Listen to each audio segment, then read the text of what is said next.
जय राधा माधव कुंज बिहारी।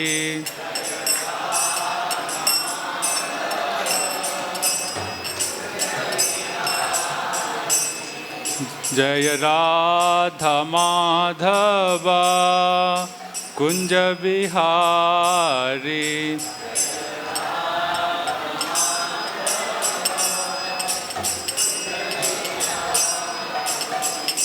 जय गोपी जन वल्लभा जय गिरिवरधारी।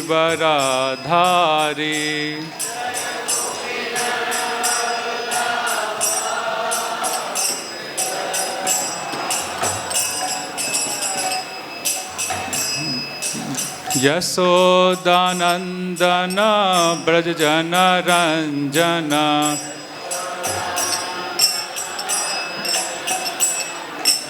यशोदानंदन ब्रज जन रंजन।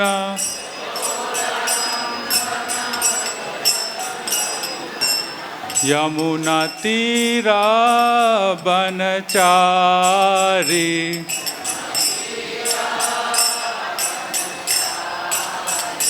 जय राधा माधव कुंज बिहारी।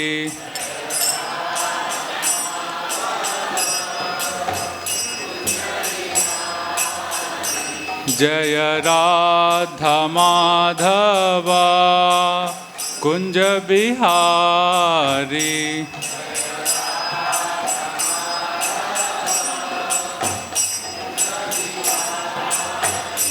हरे कृष्णा कृष्णा कृष्णा हरे हरे, हरे रामो रामो रामो हरे हरे।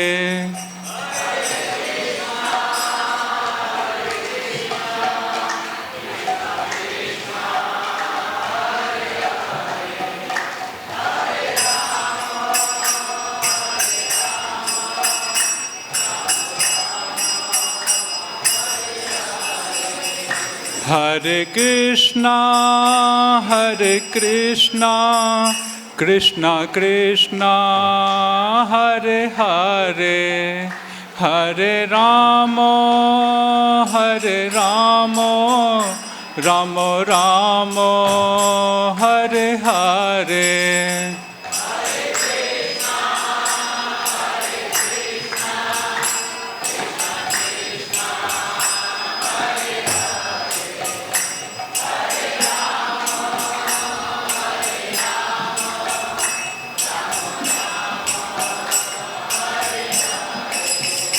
हरे कृष्णा कृष्णा कृष्णा हरे हरे, हरे रामो रामो रामो हरे हरे।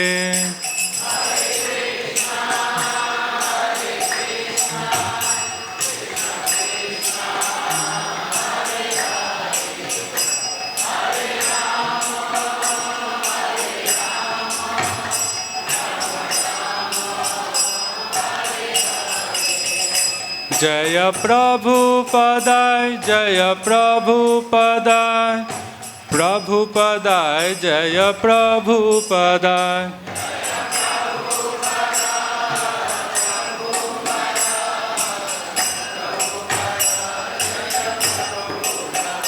जय प्रभुपदाय प्रभुपदाय, प्रभुपदाय श्रील प्रभुपदाय।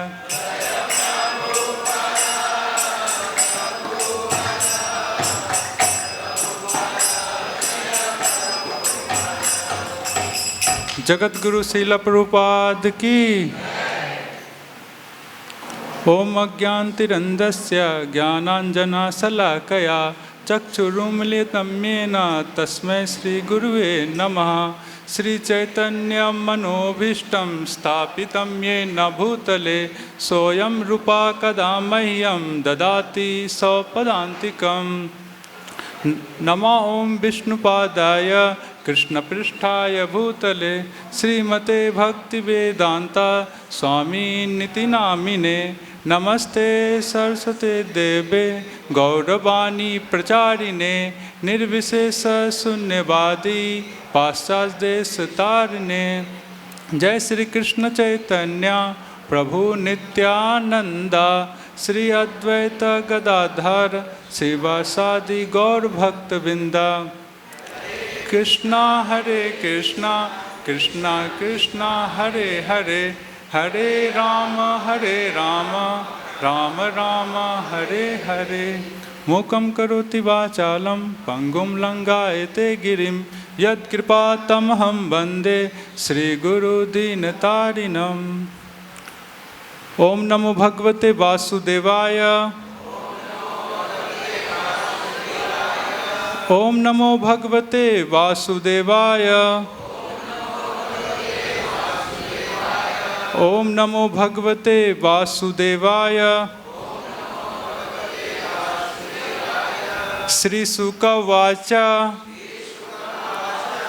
एवं भगवता राजन् श्रीवत्साङ्केन सत्कृता आमन्त्र्ये तं परिक्रम्य सगना स्वालयं ययौ। एवं भगवता राजन्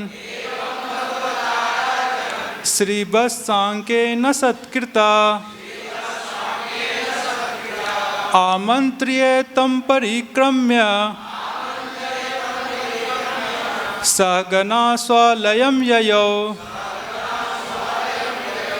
श्रीशुक उवाच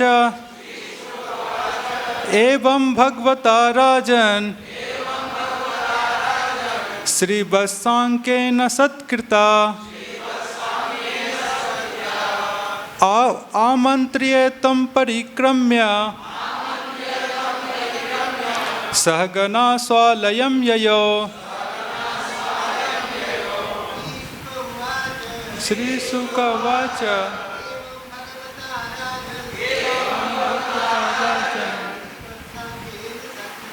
श्रीवत्साङ्केन सत्कृता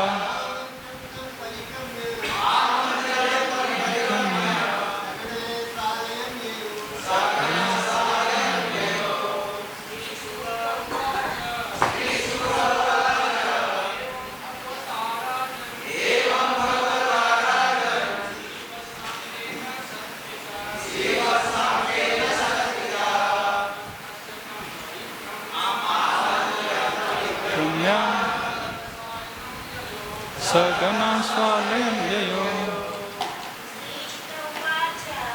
शुक उवाच एवं भागवता राजन् श्रीवत्साङ्केन सत्कृता आमन्त्र्ये तं परिक्रम्य सगना स्वालयं ययौ।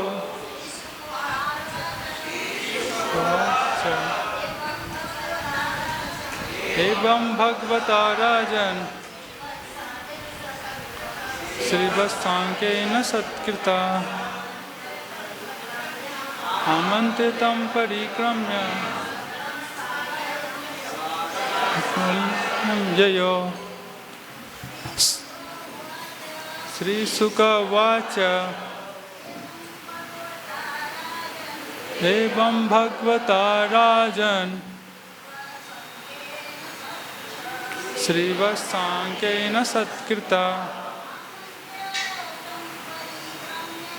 आमन्त्र्ये तं परिक्रम्य सगना स्वालयं ययौ। शब्दार्थ श्री शुक उवाच श्रील सुखदेव गोस्वामी ने कहा एवं इस प्रकार भगवता श्री भगवान द्वारा राजन हे राजा श्रीवत्स अंकेन अपने वक्षस्थल पर श्रीवत्स चिन्ह धारण करने वाले सत्कृता अत्यंत प्रशंसित होकर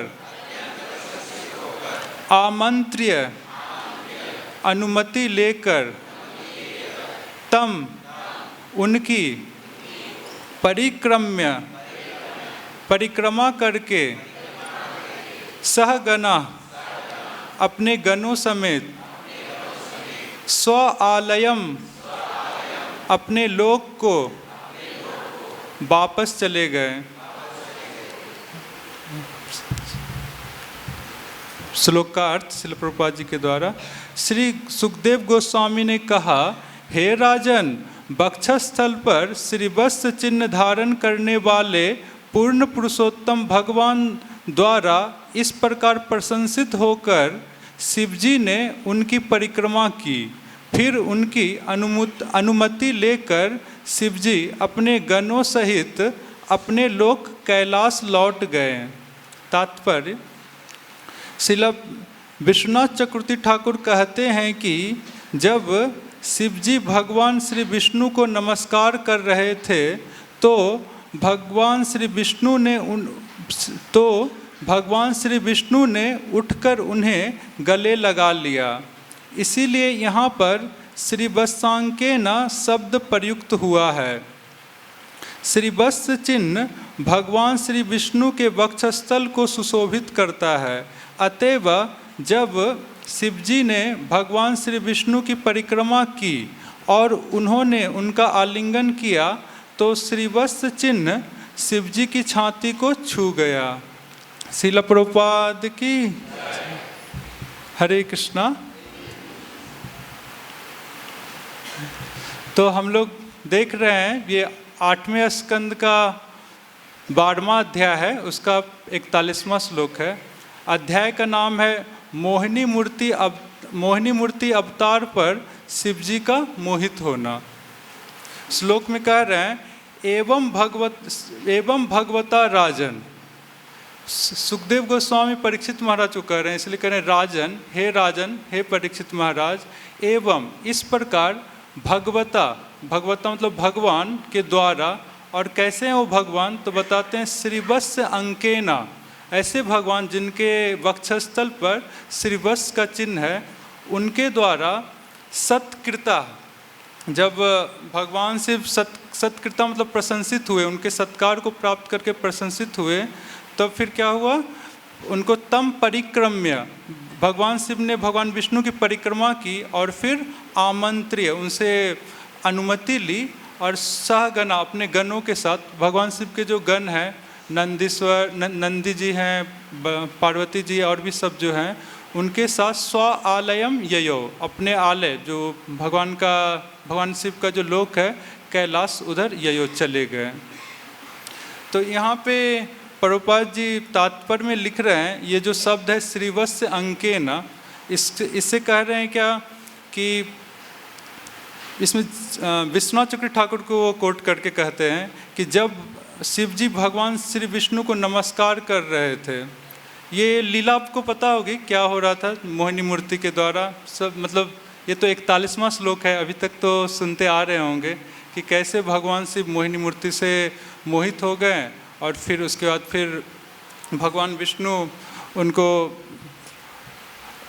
उनका सत्कार, यहाँ जो श्लोक में आ रहा है सत्कार किया, और फिर अभी ये जो हो रहा है। तो यहाँ जो शब्द है श्रीवत्स अंकेना, तो श्रीवत्स अंकेन के मतलब को बताते हैं कि श्रीवत्स अंकेन इति अनेना, मतलब इस शब्द के द्वारा प्रणतम, जब भगवान से प्रणाम कर रहे थे भगवान विष्णु को, तो भगवान विष्णु ने क्या किया, उत्थाय, उनको उठा लिया और वक्षसा मतलब अपने छाती से आलिंगितवान, उसका आलिंगन किया, इति सूचित, मतलब ये बताया जा रहा है यहाँ श्रीवत्स अंकेन। और जो देख रहे हैं यहाँ शब्द सत्कृता, तो जो सत्कार कर रहे हैं भगवान विष्णु भगवान शिव का, तो तो अभी तो देख रहे हैं अपने वक्षस्थल से लगा के शरीर के द्वारा तो सत्कार किए ही, वाणी के द्वारा भी सत्कार किए हैं। वाणी के द्वारा जो सत्कार किए हैं वो 38वें श्लोक में दिया हुआ है। क्या वाणी के द्वारा सत्कार किए हैं? उसमें कहते हैं दृष्टया त्वाम। दृष्टया त्वाम मतलब कह रहे हैं त्वाम आपका, दृष्टया आपका कल्याण हो। और बोलते हैं क्या कि विबुधा श्रेष्ठा, विबुध मतलब होता है देवता, हे देवताओं में श्रेष्ठ, मतलब हे शिव जी देवताओं में श्रेष्ठ। स्वाम निष्ठाम आत्मना स्थिता यन्मे स्त्री रूपया स्वैरम मोहिता अपि अंग मायया। कह रहे हैं यत में, जो मेरे स्त्री रूपया, जो स्त्री रूप जो भगवान विष्णु धारण किए थे, मोहिनी रूप, उस माया के द्वारा स्वैरम, आप स्वैरम मतलब पूरा पूरा, मोहिता अपि मोहित भी हो गए थे, पूरा पूरा मोहित हो गए थे। उसके बाद क्या हुआ? स्वाम निष्ठाम, अपनी जो निष्ठाम, अपनी जो दशा है, भगवान शिव की जो नेचुरल पोजीशन है, निष्ठाम मतलब अपनी जो नियत, मतलब जो भगवान के भक्त हैं उस भाव को आत्मना स्थिता, स्वयं ही उसमें आप स्थित हो गए। इसीलिए कहते हैं क्या? दृष्टया त्वाम, आपका कल्याण हो।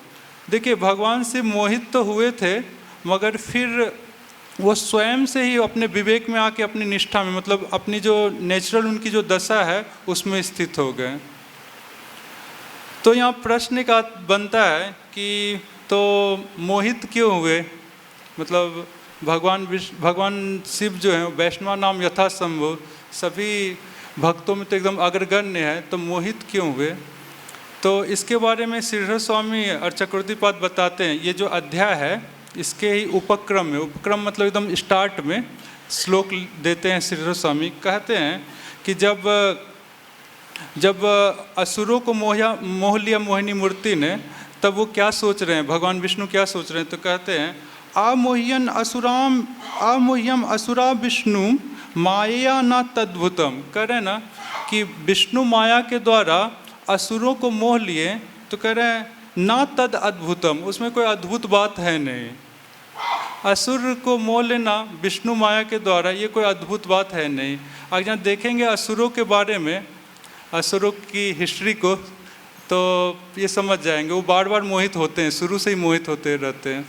ये जो भागवतम है इसमें सब कुछ दिया हुआ है, जो पुराण के 10 लक्षण है, पुराण के 10 लक्षण है, सर्ग विसर्ग स्थान उति मनवंतर कथा सब, तो ये सब कुछ दिया है। तो जब इसमें सर्ग का वर्णन होता है, सर्ग का वर्णन में क्या होता है कि बताते हैं कि कैसे इन 24 तत्वों से ये विश्व की सृष्टि होती है। उसका सर्ग के बाद फिर विसर्ग का वर्णन आता है। तो विसर्ग में क्या होता है ना, ब्रह्मा जी ये जो चराचर जीव हैं, जितने भी देवता हैं, मनुष्य हैं, गंधर्व हैं, असुर हैं या दैत्य हैं, सभी की योनियों की सृष्टि करते हैं, भगवान की आज्ञा से करते हैं। तो ये विसर्ग कहलाता है। तो जब ब्रह्मा जी विसर्ग कर रहे थे, जब जस्ट असुरों की उत्पत्ति कर रहे थे, तो उसकी घटना को बताता हूँ। उत्पत्ति के समय क्या हुआ, उत्पत्ति का वर्णन 3 स्कंद के 20वें अध्याय में है। श्लोक ऐसे है, देवो देवान जघनता सृजति स्म अतिलोलुपान ते एनम लोलुप्तया मैथुनाय अभिपेदिरे। कह रहे हैं देवा, जब देव, यहाँ देव का अर्थ है यहाँ पे भगवान ब्रह्मा। जब ब्रह्मा जी देवान, आदेवान जो देवता नहीं है, मतलब असुरों का जब सृजतिस्म, जब उसका सृजन कर रहे थे, तो बताते हैं कहाँ से सृजन किया, जघनता, ब्रह्मा जी अपने जांग से असुरों का सृजन किए। तो सृजन किए, तो उसी समय उनका कैसा स्वभाव था, अति लोलुपान, एकदम अति लोलुप थे, एकदम लोलुप कहते हैं एकदम लोभी, पूरा बहुत लोभी थे। और मतलब स्त्री लंपट भी, टीका में श्रीधर स्वामी दिए थे स्त्री लंपट थे। तब उन्होंने क्या किया, ता एनम, वो जो असुरों को उत्पन्न किए, ता एनम, उस ब्रह्मा जी को लोलुप्तया मतलब एकदम कामुक होकर मैथुनाए अभिपेद रहे, ब्रह्मा जी को मैथुन के लिए अभिपेद रहे, उनके तरफ दौड़े। सोचिए एकदम जस्ट उत्पन्न ही हुए हैं असुर, और उसी समय ब्रह्मा जी को देख के ब्रह्मा जी की तरफ दौड़ रहे हैं। किस भाव से, मैथुन के लिए। तब क्या हुआ, ततो हसन भगवान, तो फिर पहले तो ब्रह्मा जी ततो हसन, पहले तो हंसे, मगर हंसने से कुछ नहीं हुआ। असुर निरपत्र पे अनबीय माना, जब ये असुरों के द्वारा, एक नहीं असुर बहुवचन है, बहुत सारे असुर थे और उनकी फिर विशेषण बता रहे हैं, निरपत्र पे मतलब निर्लज थे एकदम, वो अनबीय माना, वो भगवान ब्रह्मा जी की अनबीय माना, उनको मतलब पीछा करने लगे उनका। तब क्या किए भगवान ब्रह्मा जी, तरसा तो उसका जल्दी से परापतत, वो भी भागने लगे।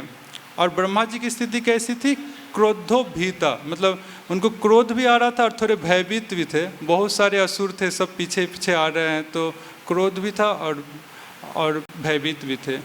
और भयभीत होकर क्या करेंगे, किनके पास जाएंगे, भगवान के पास ही जाएंगे।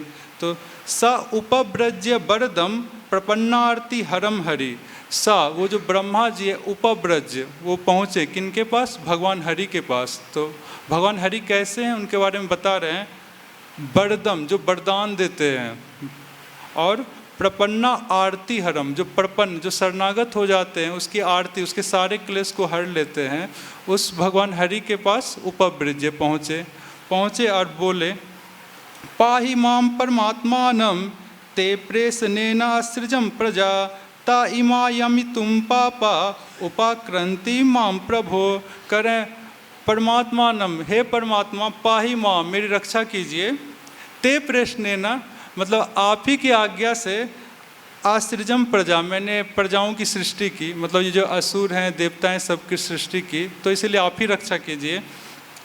ते इमा पापा यमितुम, ये जो पापी असुर लोग हैं, यमितुम मतलब मैथुन के लिए, उपाक्रामंती माम प्रभु, हे प्रभु उपाक्रामंती, मेरे समीप आ रहे हैं।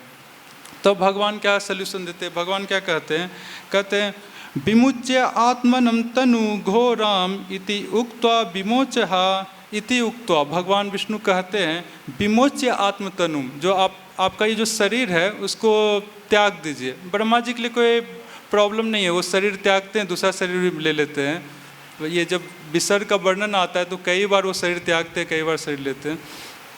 तो उन्होंने अपना शरीर को त्याग दिया और विमुच्य, तो त्याग दिया, तब क्या हुआ, वो जो उनका जो शरीर था ब्रह्मा जी का त्यागा हुआ शरीर, वो संध्या का रूप ले लिया, एक संध्या एक स्त्री थी देवी का, उसका रूप ले लिया।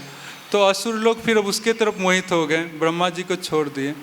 तो देख रहे हैं कि कैसे ये जो असुर हैं, ये जब उत्पन्न ही हुए थे तो ऐसा इनका स्वभाव था, और इनको भगवान विष्णु जब स्त्री का रूप करके मोह लिए, तो इसमें कह रहे हैं ना तद अद्भुतम दैत्या नाम मोहिने ने किम, तो इसको मोहित कर लेने से क्या, कौन सी बड़ा काम कर लिए, मतलब कोई उससे कोई उनकी महिमा थोड़ी ना हुई कि दैत्यों को मोह लिए।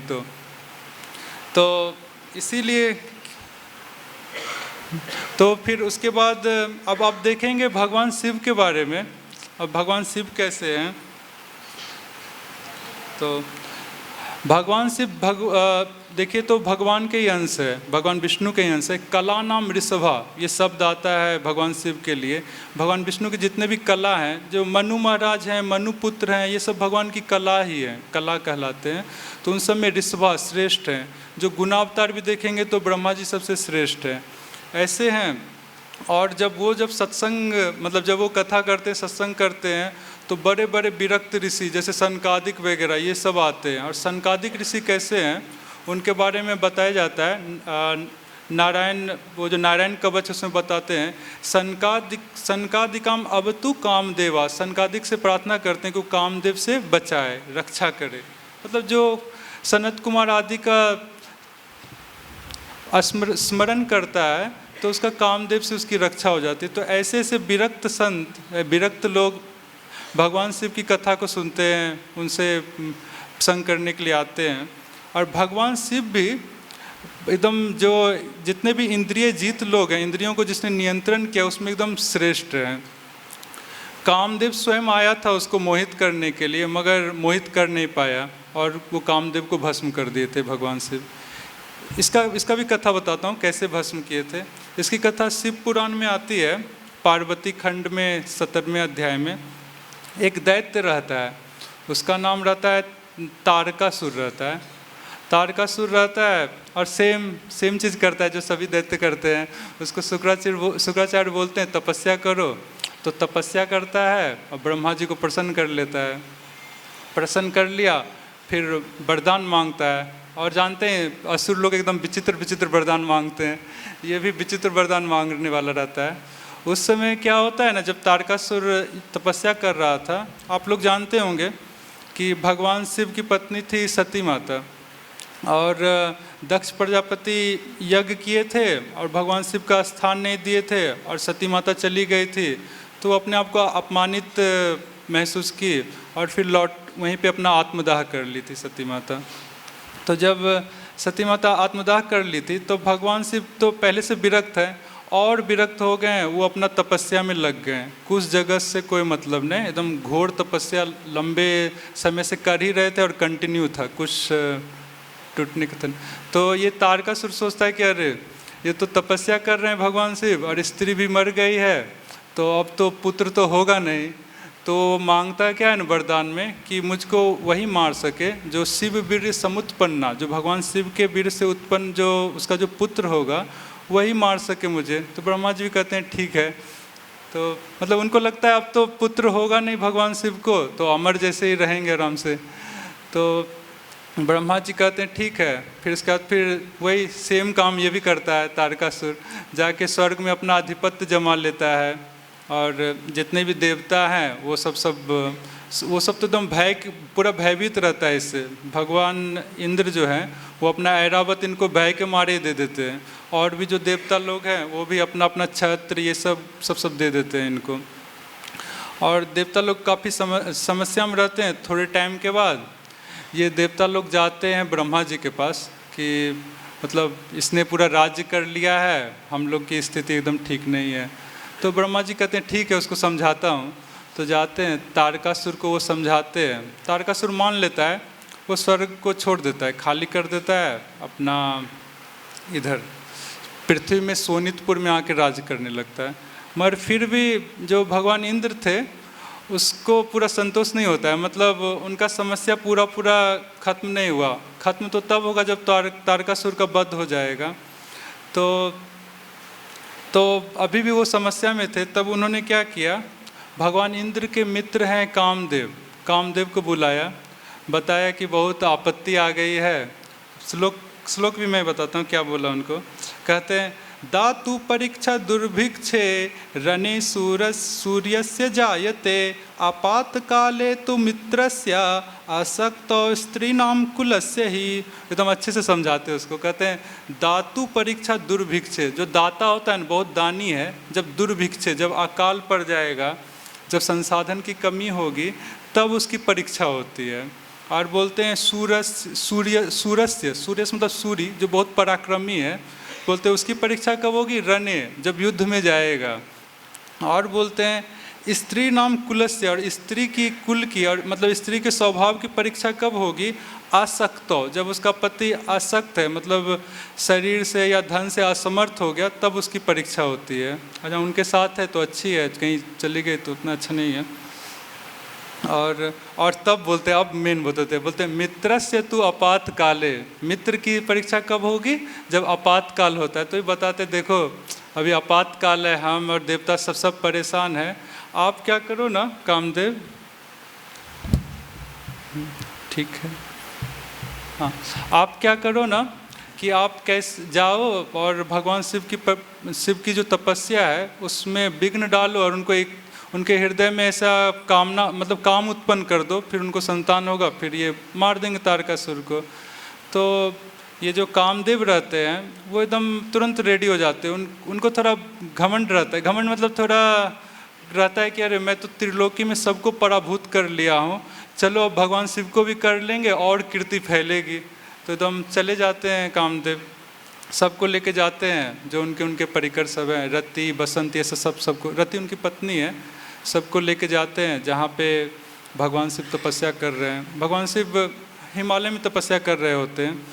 तो तब फिर क्या करते कामदेव वहाँ पे, श्लोक बताता हूँ। कामास्थिता अंतरिक्षे सा धृत्वा तत्सरम धनु चिक्षेपास्त्रम दुर्निवारम अमोघम शंकरे मुने। एक्चुअली ये जो तारकासुर की जो कथा बोल रहा हूँ ये ब्रह्मा जी नारद मुनि को कह रहे हैं, इसीलिए कह रहे मुने, हे नारद मुनि, कामदेव ने क्या किया, कामः स्थिते अंतरिक्षे, कामदेव अंतरिक्ष में स्थित हो गया। अंतरिक्ष मतलब आसमान में एक टाइप से समझ लीजिए, उसमें स्थित हो गया। और धृत्वा सशरम धनु, और धारण किया किसको? धनुष को। कामदेव का एक बाण है, उसमें सशरम बाण के साथ उसको धारण किया। और वो जो बाण था, वो अस्त्र, उसके बारे में विशेषता दे रहा है। दुर्निवारम अमोघम, वो जो बाण था कामदेव का वो अमोघम है। अमोघ मतलब जो कभी व्यर्थ नहीं जाने जाएगा। और दुर्निवारम, जिसका निवारण नहीं किया जा सकता, उसको क्या किया? शंकरे चिक्षेपा, भगवान शिव पे चिक्षेपा। चिक्षेपा मतलब छोड़ दिया। तब क्या हुआ आगे? तो उसको बोलते हैं बभुव अमोघम अस्त्रम तु मोघम तत्परमात्मनि। तो यहाँ भगवान शिव को परमात्मनि कहा जा रहा है। तत्परमात्मनि, उस भगवान शिव पे वो जो अमोघम अस्त्रम, वो जो अमोघ अस्त्र था, तु मोघम बभुव। मोघम बभुव मतलब हो गया। क्या हो गया? मोघम, एकदम व्यर्थ हो गया, कुछ नहीं, मतलब कोई भगवान शिव को जरा भी कुछ नहीं हुआ इससे। तो जब ऐसा हो गया तब ये जो कामदेव थे उसकी क्या स्थिति होती है? तो भयम आपसु मनमथा, जो मनमथ जो कामदेव है वो पूरा भयभीत हुआ कि अरे ये तो अस्त्र विफल हो गया। और फिर वो भय में था। इसी समय जैसे ही भगवान शिव को ये उन्होंने बाण मारा था, तो इससे क्या हुआ? भगवान शिव का जो तपस्या था उसमें थोड़ा विघ्न हुआ। तो विघ्न के कारण उनको क्रोध आ गया। क्रोध आने से उनका तीसरा नेत्र खुला और उनकी नेत्र ज्वाला से जो कामदेव थे वहीं पे दग्ध हो गए। तो दग्ध हो गए। फिर जो रति थी उनकी पत्नी खूब विलाप करने लगी। देवता लोग भी आए, भगवान शिव से प्रार्थना किया। तो प्रार्थना किए तो भगवान शिव तो हैं ही कृपालु, तो बोले कि ये जो कामदेव है वो अनंग के रूप में सभी जीवात्मा के हृदय में रहेगा। और जब द्वापर युग होगा, भगवान कृष्ण जब अवतरित होंगे, तो द्वापर युग में भगवान कृष्ण के पुत्र के रूप में, प्रद्युम्न के रूप में फिर से कामदेव उसमें अंश के रूप में आएंगे और रति फिर उसको प्राप्त कर लेगी प्रद्युम्न के रूप में। तो बोल दिए। और फिर बाद में इस स्टोरी में क्या होता है? पार्वती माता बहुत तपस्या करती है। पार्वती माता सती जी ही है, तो वो तपस्या करती है और फिर भगवान शिव को प्राप्त कर लेती है। और कार्तिकेय नाम का पुत्र होता है और फिर कार्तिकेय तारकासुर का वध करता है। मगर यहाँ पे मेन बात क्यों बता रहा था कि देख रहे हैं कैसे अमोघ अस्त्र जो था, जो अमोघ अस्त्र जो कामदेव ने मारा था वो एकदम मोघम बभु, एकदम व्यर्थ हो गया भगवान शिव के सामने। भगवान शिव ऐसे हैं, तो वही भगवान शिव ऐसे हैं, तभी ये मोहिनी मूर्ति भी सोच रही कि अरे ये असुरों को मोहने से क्या होगा, इसमें क्या अद्भुत बात है। जो सबसे बड़ा जितेंद्रिय है भगवान शिव, उसको अगर जब मोह ले तब ना कुछ बात हुई। जब नटराज को नचाएंगे तब ना उसका महिमा होगा, नहीं तो क्या, मतलब छोटा मोटा असुर ये तो मोहित होता ही रहता है। शुरू में मोहित हुआ, रावण आदि सब था। उस समय भी क्या, जब गए थे हनुमान जी लंका में, उनके महल में, तो बहुत स्त्रियों को रखा था। मतलब असुर लोग ऐसे होते ही कामी। अब उसको स्त्री का रूप लेके और काम उद्धृत करके उसको मोहित कर देना कोई बड़ी बात तो नहीं है। तो इसीलिए बताते हैं मन की बात, इति मोहितुम शंभुम आनयसित स्वांतिके हरे। इसीलिए जो है ना, मोहितुम शंभु, भगवान शिव को मोहित करने के लिए हरि, भगवान जो हरि हैं, स्वांत के अपने पास आनयसित मतलब होता है लाना, मतलब प्रेरणा किए, परमात्मा के रूप में प्रेरणा किए। और जब परमात्मा के रूप में प्रेरणा किए तब क्या हुआ जानते हैं स्टोरी, कि भगवान शिव को इच्छा हुई कि ये जो भगवान विष्णु का योषित रूप है इसका दर्शन करें। तो इसके लिए क्या किए, वृषभम आरुह्य अग्रिसा सर्वभूत गणे वृता। तो वृषभम आरुह्य, जो नंदी था, जो बैल है, बैल में आरुह्य, शंकर जी उसमें एकदम आरूढ़ होकर सर्वभूत गणे वृता, जितने भी उनके भूतगण थे सबसे आवृत होके आए। और पहले तो प्रार्थना किए, हे जगदीश, हे देवदेव, हे जगत व्यापी, खूब प्रार्थना की और खूब भूमिका पहले बांधे। फिर उसके बाद फिर कहते हैं श्लोक, अवतारा मया दृष्टा रम्यमानस्य ते गुणै सा अहम तद द्रष्टुम इच्छामि यत्ते योषित बपु धृता।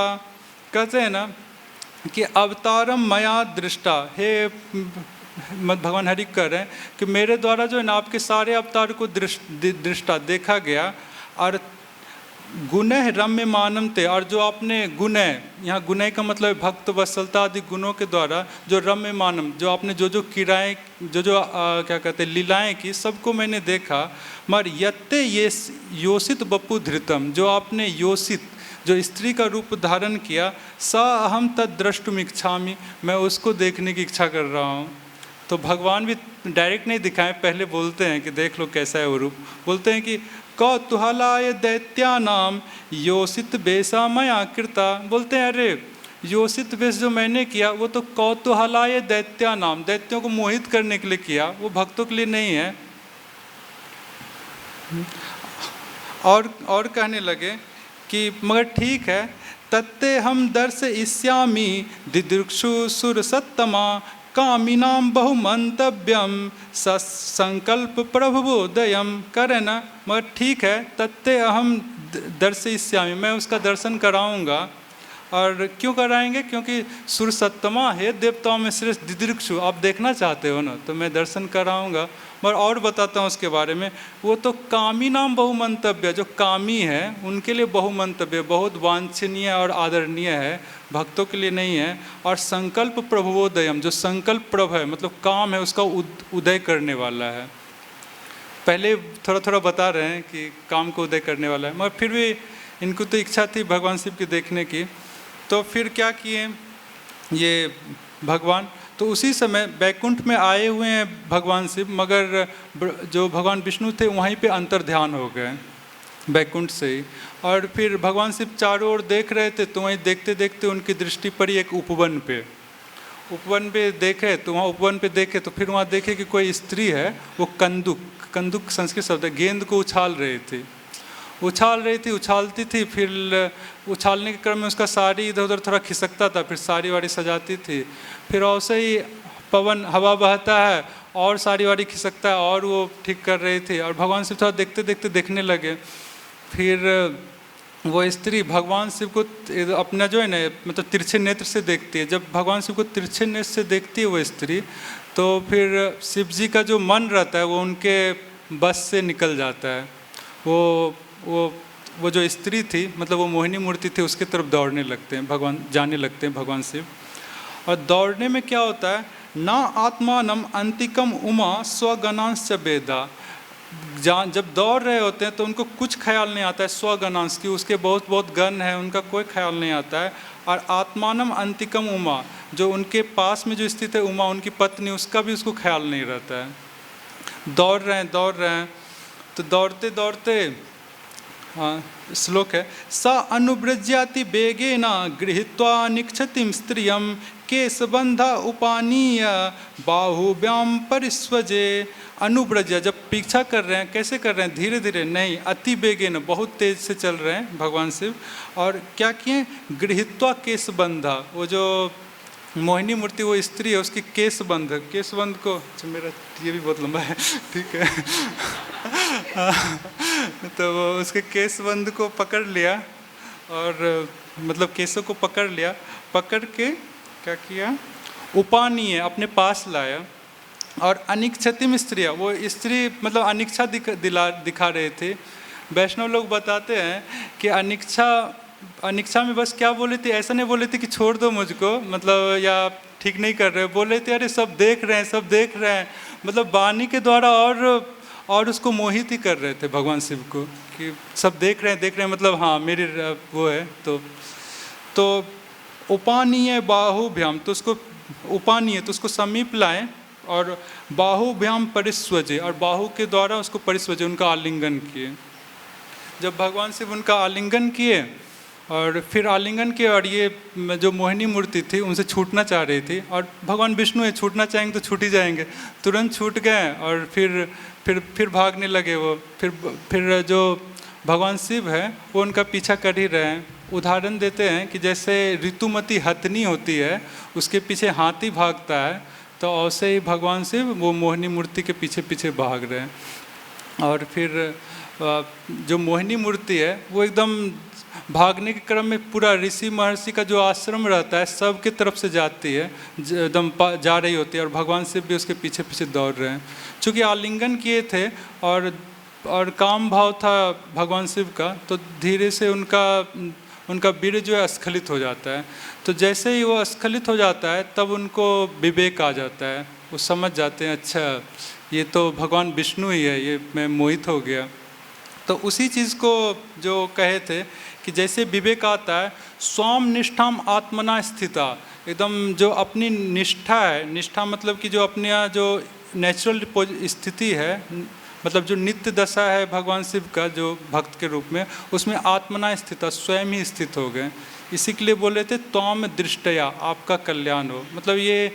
और बोले भी कि अरे भगवान विष्णु कि जो मेरी माया है ना, इससे जल्दी कोई बाहर नहीं निकल पाता है, आप ही हो जो एक निकल पाए, मतलब आप ही हैं जो निकल पा रहे हैं। इसके बाद तो यही यहाँ पे जब वो आलिंगन किए थे भगवान शिव, तो उसके बाद तो अपने पोजीशन में आ गए, मगर उनको ठीक नहीं लग रहा था कि आलिंगन किए थे। तो इसीलिए जो आज का श्लोक था इसमें ये शब्द आया था श्रीवत्स अंकेना, मतलब श्रीवत्स अंकेना सत्कृता। तो इसी का टीका में बताया था कि भगवान जो विष्णु है उनको फिर जब चतुर्भुज में रूप में आए तो फिर उन्होंने उनको आलिंगन किया। तो ये जो इस बार जो भगवान विष्णु ने जो भगवान शिव को आलिंगन किया था, ये काफ़ी सुख देने वाला और काफ़ी उसको अच्छा लगा। और जो पुराना जो आलिंगन भगवान शिव ने जो मोहिनी मूर्ति का किया था वो उनको ठीक नहीं लग रहा था, इसीलिए यहाँ आलिंगन किए थे। बस प्रणाम कर रहे थे भगवान शिव और उनको आलिंगन कर लिया। हरे कृष्णा। किसी को प्रश्न है तो पूछ सकते हैं।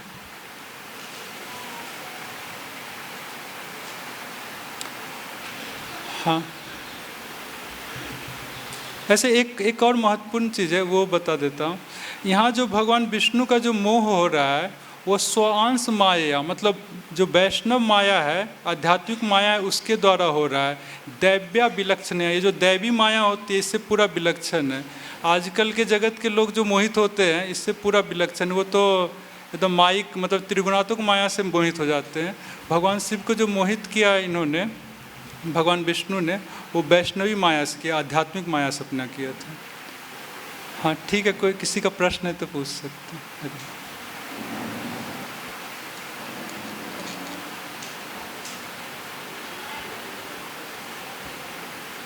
हाँ, हरे कृष्णा प्रभु जी।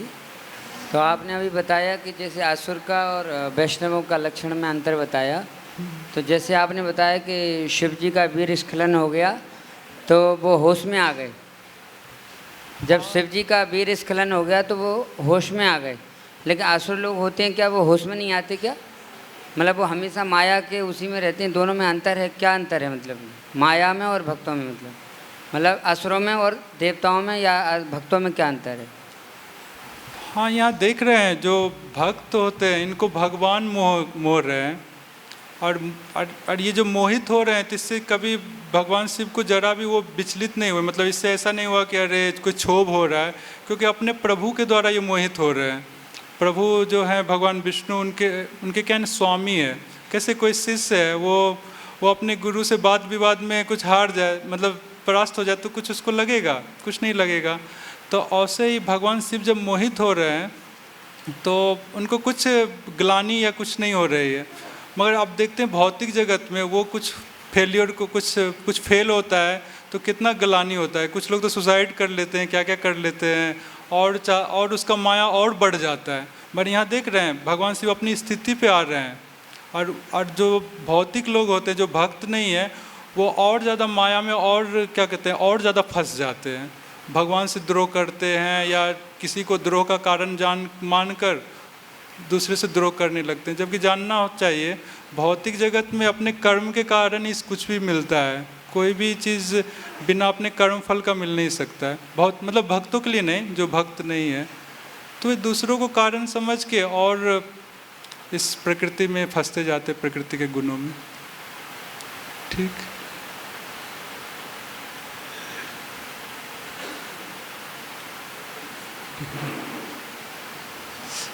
ठीक है। तो प्रश्न नहीं है, यहीं पे समाप्त करते हैं। शिल प्रभुपाद की जय।